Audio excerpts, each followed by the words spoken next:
changing your life one story at a time. This is the Chicken Soup for the Soul podcast with Editor-in-Chief Amy Newmark.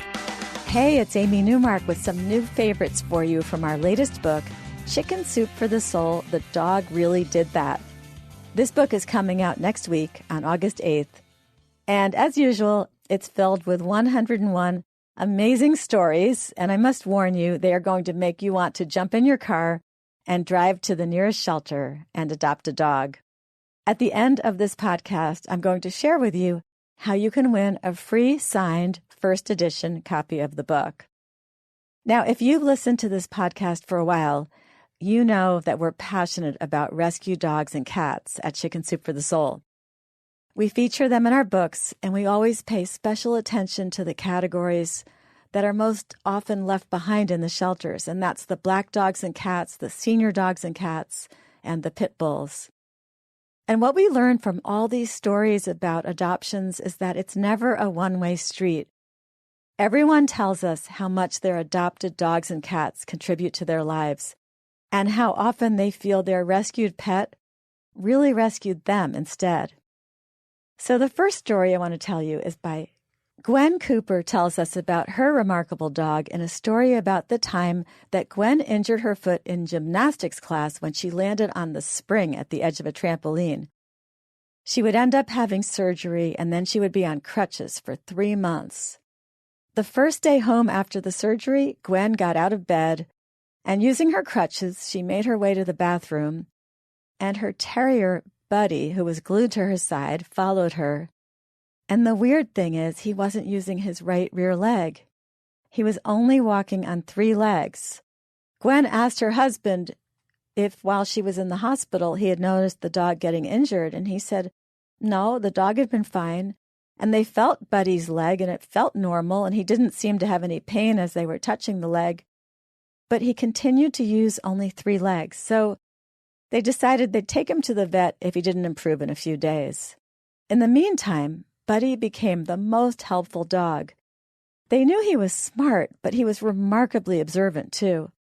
One morning, one of Gwen's crutches slipped on the dog blankets because they were by the side of the bed.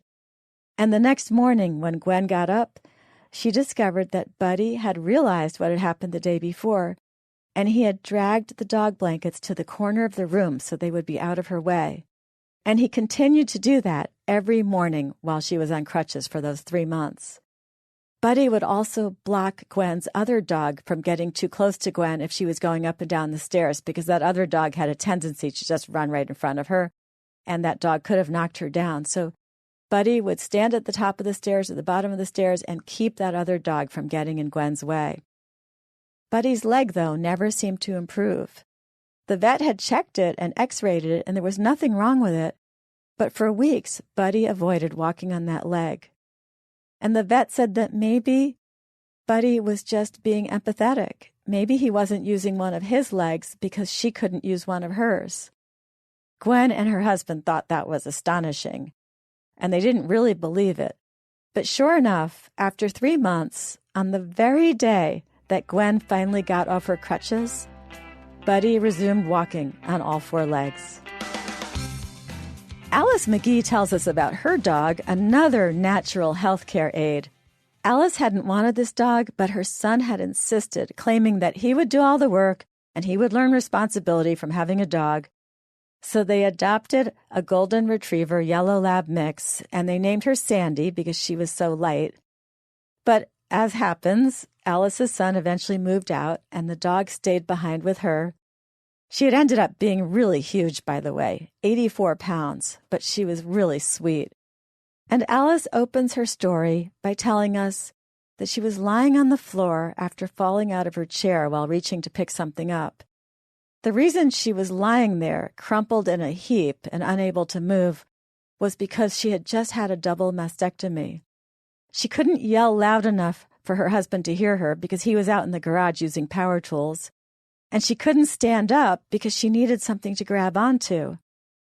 And then all of a sudden, Sandy, that puppy, which was now a full-grown dog, was there licking her face.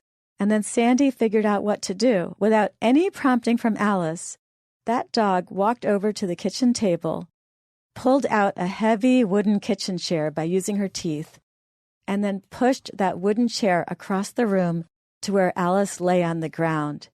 And then the dog positioned the chair just right so that Alice could grab onto it and pull herself back up.